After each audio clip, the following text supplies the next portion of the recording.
Hello friends, मेरा नाम है सचिन नागदेवे और आज हम डिस्कस करेंगे कि अपने पास जो पैसा है, जो सेविंग्स है, उसको ग्रो कैसे कराना है, ग्रो कहाँ कराना है और ग्रो क्यों कराना है, ग्रो कराने की जरूरत क्यों है। तो जो सबसे इम्पोर्टेंट बात है कि हम सभी को अपने लिए, अपनी फैमिली के लिए पैसा कमाना है। अच्छा, उसके लिए हम तरह तरह के एजुकेशंस लेते हैं, pharmacy, engineering, MBA, MBBS, architecture, इन सभी के लिए हमारे पास बड़े बड़े इंस्टीट्यूशंस है, कॉलेजेस है, कोचिंग्स है। लेकिन जो चीज़ सबसे इम्पोर्टेंट है और इसके बाद जो चीज़ करना है, उसके लिए हमको कोई भी ट्रेनिंग नहीं दी जाती। मतलब जो चीज़ हमको बचपन से सिखानी चाहिए, पैसे कमाने के बाद उसको मैनेज कैसे करना है, उसको सेविंग कैसे करना है, उसको संभालना कैसे है, उसको इन्वेस्ट कहाँ कराना है, उसको ग्रो कैसे कराना है, उसको मल्टीप्लाई कैसे कराना है, इसके बारे में हमको बचपन से एजुकेशन मिलना चाहिए, जो कि नहीं मिलता। तो आइए समझते हैं कि पैसे को कैसे ग्रो कराए और कितना ग्रो कराए। तो उसके लिए एक थ्योरी समझनी पड़ेगी। मेरे पास है ये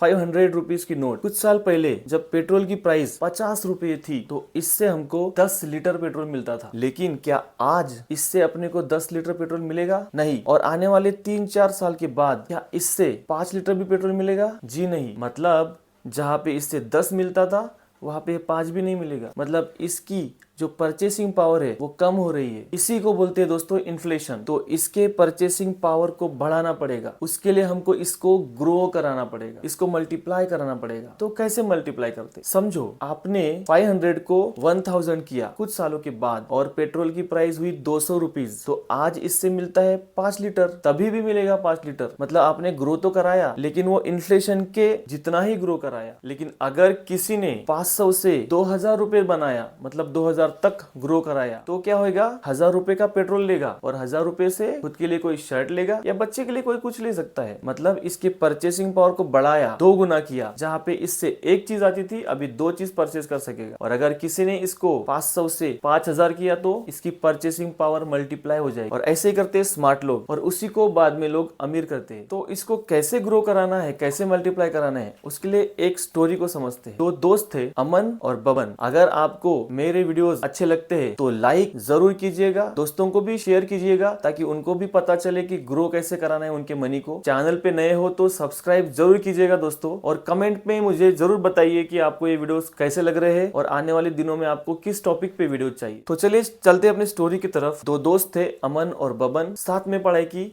साथ में ग्रेजुएट किए, पोस्ट ग्रेजुएट किए, साथ में नौकरी लगी। लेकिन अमन को नौकरी लगी बड़ी, और बबन जो है उसको किसी और कंपनी में नौकरी लगी, लेकिन अमन से थोड़ी छोटी नौकरी लगी। ऐसा समझ लेते हैं। अमन को सैलरी थी 1 लाख रुपीज, बबन को थी 50,000 रुपीज। लेकिन अमन की सैलरी ज्यादा थी, इसलिए उसकी लाइफस्टाइल भी उसने वैसे ही ज्यादा मेंटेन करके रखी। मतलब जब भी सैलरी मिलती, imported watches, imported sunglasses, branded कपड़े, imported sport bike, sport car, credit card पे फॉरेन ट्रिप, ऐसी उसकी लाइफस्टाइल थी। लेकिन वो सेविंग कुछ करता नहीं था, क्योंकि उसको लगता था कि सैलरी तो हर महीने आते रहेगी। लेकिन उसको ये नहीं पता था कि जैसे जैसे उम्र बढ़ेगी, वैसे वैसे शरीर कमजोर होते जाएगा। एक उम्र के बाद शरीर को काम करने के लिए थोड़ी डिफिकल्टी हो जाएगी, ये उसको पता नहीं था। बबन स्मार्ट था। बबन ने अपने पूरे फैमिली के खर्चे को 80% पार्ट सैलरी का जो था उसमें मैनेज किया, और अपने सैलरी के 20% पार्ट को इन्वेस्ट किया। तो उसको पता था कि इन्वेस्ट कहाँ करना है। तो उसने SBI के एक स्मॉल कैप में इन्वेस्ट किया, और SBI के स्मॉल कैप ने 19-20% तक का रिटर्न दिया है। तो जब उनको नौकरी लगी, तब उनकी उम्र थी 25। 15 साल के बाद जब वो 40 के हुए, अमन के पास तब भी कुछ नहीं था, क्योंकि वो सिर्फ और सिर्फ सैलरी पे ही जीता था। लेकिन बब्बन के पास, उसने SBI के स्मॉल कैप में इन्वेस्ट किया था, रिटर्न था 20%, तो उसकी वैल्यू हो गई 1 करोड़ 13 लाख। 1 साल से 15 साल तक 1 करोड़ 13 लाख, और वो करोड़पति बन गया। अभी यहाँ से 15 साल के बाद अगर वो और 5 साल इन्वेस्टेड रहता है, तो उसकी वैल्यू हो जाएंगी 3 करोड़। मतलब 1 से 15 साल में 1 करोड़, और आने वाले 5 साल में उससे 3 गुना। इसको बोलते हैं पावर ऑफ कंपाउंडिंग। इसके बारे में अपन कभी सेपरेटली वीडियो बनाएंगे। तो इस तरीके से बबन करोड़पति बना, जो कि अमन बनना चाहिए था। तो दोस्तों, पैसा कमाना इंपॉर्टेंट है, लेकिन उसको बचाना, उसको संभालना, मैनेज करना, इन्वेस्ट करना और सही तरीके से ग्रो करना, उसको मल्टीप्लाई करना, ये ज्यादा इंपॉर्टेंट है। अभी आप बोलेंगे कि हमारी सैलरी तो 50,000 नहीं है, 40 है, 30 है। तो अगर 30,000 सैलरी में से भी आपने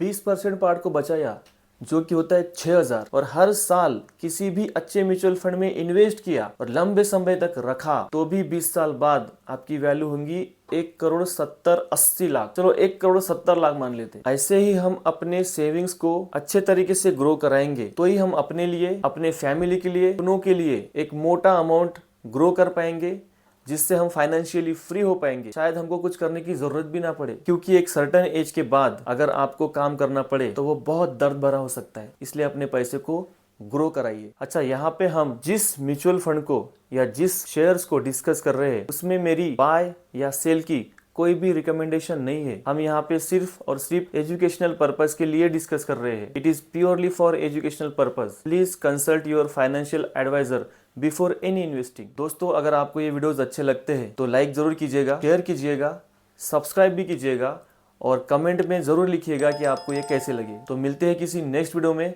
तब तक के लिए बाय बाय।